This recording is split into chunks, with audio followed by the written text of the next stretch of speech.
Early morning here at Piper's Lagoon. Set up a time lapse. It's a gray sky this morning. You can see behind me there. It's the first one in the parking lot this morning. It's probably not the sort of day that people are generally going to be coming out to photograph or even just to look around. But it is quite a spectacular place. I think we take it for granted sometimes when we live here. There's a heron out here. Actually, I think that's a cormorant leaving as I came to the edge of the cliff here. But yeah, I've come this morning. It was rainy last night, so everything's wet, which is really nice. If I get some of that morning light, I'll be heading into the forest here just behind me. The month is March, and March is the month of Fawn Lilies here at Piper's Lagoon. So I like to, whenever possible, spend a lot of time with the little fawn lilies, and after a rain is really nice because then you get those raindrops on the shiny leaves and even on the flowers as they're coming out, to get the raindrops beating on those with some nice golden morning light. Well, that's the idea anyways, but until that light arrives, I'm going to take some long exposures here. I've got my time lapse set up on the rock over there, and we're just enjoying the morning as it unfolds here. So my fascination with fawn lilies started in March of 2018. I'd recently received a copy of the Erythronium 50mm 1.8, which was a lens that actually marked a turning point in my photography. I was pretty keen at that time to learn everything I could about bokeh, and I tried to get beautiful bokeh in my photos, but without much success. But that all changed with the Erythronium. I brought it here to Piper's Lagoon, not specifically looking for lilies, just looking for beautiful things to photograph. And it started a ritual for me that has survived to today. I would arrive during blue hour, watch the sunrise, and enjoy golden hour in this amazing place, often on the ground looking at it and photographing these beautiful flowers. As you can see from this time lapse, there's a lot of wildlife at Piper's Lagoon. It's one of the vital edges that I enjoy, a place where the water meets the land and where life flourishes. It's a beautiful place. So this was my favorite shot of the morning, and I think it gives a good idea of the kind of beauty you can capture even on a gray day. So I'm on the trail here that goes around Piper's Lagoon, the little island sort of out on the end, and there's a circumnavigation trail. And all along there, I don't know if you can see in this camera or not, all along this outer shore, under the bushes here, are fawn lilies. And we are in the Garry Oak Meadow habitat here. And in this habitat, we get these fawn lilies. We're in mid-March, and this is the sort of the prime time for them. We've got some that are just coming out, some that so some are just sort of coming out and pointing up, and some are starting to dangle over, and then some are starting to open their petals. And so there's a really nice variety here, and that's the best time, because then you've got lots of subjects to choose from. Now, I try to take as many shots as possible right from the trail, so that I'm not disturbing the habitat at all. And actually there's a number here that I think will work really well. So I'm gonna get down a little bit lower, and then we'll start to take some photos of these beautiful flowers. So I have one set up here. This is kind of an interesting, I'm always amazed at how beautiful these little flowers are, and a lot of them look the same, but when you start to look at the individual ones, you find some pretty cool differences. Sometimes you'll get a double, sometimes you get just a lot of variability in the shape. And this particular one is actually looping over. So I'm using my macro lens, 150 millimeter, and I've got it wide open. I'm focusing on the water drops on the tip of this, or on the blossom here, and yeah, there we go. And part of the challenge for this type of photography is just how busy this particular habitat is. I'll try that one. That's quite nice. And also just picking the subject, because they're all amazingly beautiful. And this particular lens has a very nice bokeh, so finding the background lighting that will really highlight it. I'm going low on this particular one here, and got a nice highlight in the background. I'm adapting this lens. It's a Canon mount, adapting it onto my Sony. Got an overcast day today, so it rained last night, and there's some really nice raindrops on some of these leaves. If I can get one of those images, that might be something really nice too. Yeah, I've got a leaf here that's covered in water droplets. Maybe something right near the tip of that leaf. Yeah, that puts everything else out of focus. That's kind of nice. With this style of macro photography, one of the things that's quite lovely to do is to put some things in your foreground out of focus that kind of help isolate the subject. Yeah, wow, the light on these flowers are beautiful. It's almost like they're lit from the inside in this low light. And that's one of the things that I like about this type of photography is the sort of the magical world down here at the macro level.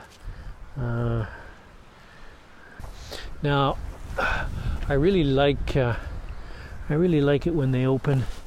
They're kind of like just starting to do that little dangly open, and there's one here off the trail a little bit that's like that. See if I can capture it, because it is very beautiful. Oh yeah, look at that. That is gorgeous. The nice thing about the 150 millimeters is I keep forgetting I don't have to be quite so close. Getting the angle here is part of the fun. Oh, there we go. That's a beautiful shot. See if I can get those water droplets in focus. That's nice. Not quite there yet. Oh, there we go. We're getting close. Well, these have been really nice, but to be honest, I don't think any of these are super. So I'm going to move to another location and see what else we can find. The Garry Oak ecosystem and those that border it are among the most endangered in Canada. At one time, this type of place was common in the coastal areas of southwest British Columbia, but because we humans love the look and feel of these places so much, now less than 5% of these ecosystems remain in near natural condition. Piper's Lagoon is far from near natural. It's one of the remaining isolated habitats scattered between Victoria and Comox Valley on Vancouver Island. Fortunately, there are these big patches of snowberry, and they help buffer some of the human impact, but over the winter, someone cut trails into even these dense areas. And this, of course, further reduces the wild feel of the place and makes it even more difficult for the shy inhabitants that live here. Because of the impact of us humans on the Agarioch ecosystem, I've been informed that it's something like 100 species of plants, mammals, reptiles, birds, butterflies, and other insects that are officially listed as at risk. So I'd implore you that if you do decide to visit this place and take some photos like I've been doing, also take some precautions to reduce your impact. Stay on the trails as much as possible, watch your steps, and encourage other visitors to do the same. So last weekend I was here, and right at the end I had walked all around, taken pictures. I've been down on the beach taking pictures of seagulls, and then at the last minute I came up here, a little ways up off the main trail. Has a little meadow here, and one of the last pictures of the day I snapped was this little group of flowers here. And what I liked about them was, one was, as I was mentioning earlier, one was kind of like just coming out, the other one was starting to hang over, and there was like a nice progression to, you could see the development all in one picture. So I really liked that. And I'm back here today, and of course it's changed. The three flowers are still here. Interestingly, I'm just gonna, oh there we go, kind of got twisted around. There is a water drop on the one lily. I don't know if it'll stay there for me to get a picture of it or not, but yeah, my interest in this is that it's isolated. They're sitting apart from their background, and so I don't have to struggle really hard to exclude things from the frame. The other nice thing is this particular piece of ground that I'm on is open, so I'm not having to sort of really watch my footsteps and where I'm standing. So I've got my camera right down on the ground. I'm wide open, and it's just a matter of kind of deciding how far back I want to go. I think I'm needing to go back a little ways further, because I'm really close with this 150. So I'm going to come back to about here. Hopefully I'm still, yeah, okay, now that's starting to look really nice. Oh yeah. So I do have some of these old oak leaves in the foreground here. I'm just going to add a couple, kind of even out the brown. Yeah, that's nice. And then punch in with the focus magnification. I'm punching right in on that water drop. We'll see if we get it. There it is. And that's nice. Because I've got the white sky in the background, I'm going to actually move over to the left a little bit. Hopefully I'm not out of camera range. And well, that's really interesting. I like that. What I like about that is you can see the leaves coming out, so you can kind of see the whole plant. And there's the bokeh is pretty nice. So there's a lot of little branches in behind here, so it's a little bit of a cluttered bokeh. But I think it's time to change up my lens. I'm going to either try my 80 millimeters, so it's a little shorter. Give me a little more working room in here. The 150 maybe just a little too big. So I'm going to switch that out, and then I'll come back and show you some more.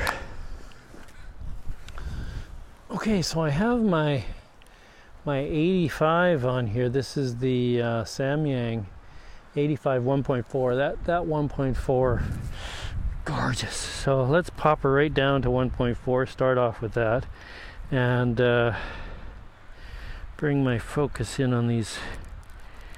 Yeah, just a lovely lens. Let me get my sticks here. This is the nice thing about this. I can come in a little closer now and frame that up nicely. Now let's get right down. Let's do our little trick here with the leaves.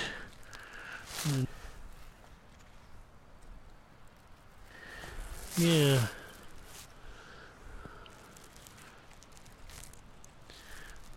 Okay, that gives us a nice consistent look there. Now, unfortunately, with this, I have to pull back a little bit because I'm at my minimum focal distance.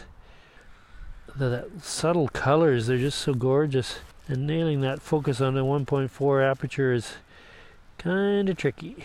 But anyways, there's that. I think that'll be nice. And now, with a shorter focal distance on there, oh wow, gee, that's nice. That is just okay. Having, as Gavin would say, a photogasm here. This is just so gorgeous, but I'm running into that problem with the minimum focal distance. It's a very cool, pretty happy with that actually. It's a very jumbly kind of picture, but it has kind of a jungly feel to it, which I really like. This lens, oh gosh, people talk about, just get out and take pictures and stuff, but when you find a piece of equipment that just makes the image look so good, like, I can't rave enough about it. This is a gorgeous lens. It's producing results for me that I struggled for, I don't know, a year, I guess, probably 2 years, trying to take pictures of some of these fawn lilies, and I was getting nice pictures, but not what I really wanted. And you sometimes you don't even know what you want until you see it. Looks pretty good. Too many leaves. Oh, hello, sunshine. How lucky are we now? The sun is going to come out. We might get some raindrops with sunlight on them. Wow. I can see one over here, so I'm probably going to go out of the screen, but I'm going to catch it while that sunlight is coming out. After that last setup, when the sun came out, I got some of my vintage lenses out, and of course the bokeh on that is beautiful, but the sharpness, boy, when you've been using new lenses, the sharpness on those old lenses is just not even there. It's that haloing and the way the light goes all creamy in the highlights and flare. It's just there's a reason why the newer lenses, the new engineering has improved all that. But having said that, I think I got some pretty nice shots with the Arrestor, whatever the name of that one is. It's the one from Meyer Gertz, and it's probably the best one that I have. I also had my Revuenon out, took a few shots with the Revuenon, and that was right when the sun was at the perfect angle, so there may be some good shots taken with that lens, and so if there is, I'll put them up here. I had the extension tube on the Revuenon, and so that allowed me to get in fairly close on some of those shots, and it was fun just experimenting with that. That having said that about that sort of that glow of the old lenses and how they don't have a lot of sharpness, that glow can be just gorgeous. I mean, the light was coming in, hitting the back of those blossoms, I guess, is that the right word? The new flowers, and just making it almost like they were glowing with the light from the inside, and I really love that. That's a beautiful look. So that was good, and then finally ended up with the I did a few shots with the Voigtlander as well, the 35mm with the close focusing adapter. But then I got onto the my new 20mm Sony. When I was focusing in really close with that one, I was surprised both at the beauty of the bokeh on that lens, but also the way that it treats the backlit scenes. There was one particular setting there. It wasn't really much to speak of in terms of the actual arrangement of the flowers, but boy, the way that when that lens is wide open and close focusing, it produces some really nice results. So if any of those turned out, I will post them now.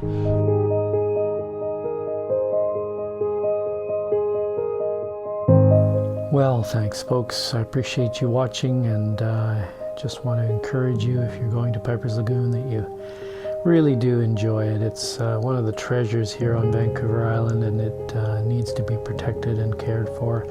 And I think if you're watching this video, you're probably one of those folks who want to do that. So I really appreciate that. Now, if you liked this video and want to support me and encourage me, please give it a thumbs up. And if you'd like to watch more like this, please also subscribe. I hope you have a fantastic day. Bye-bye.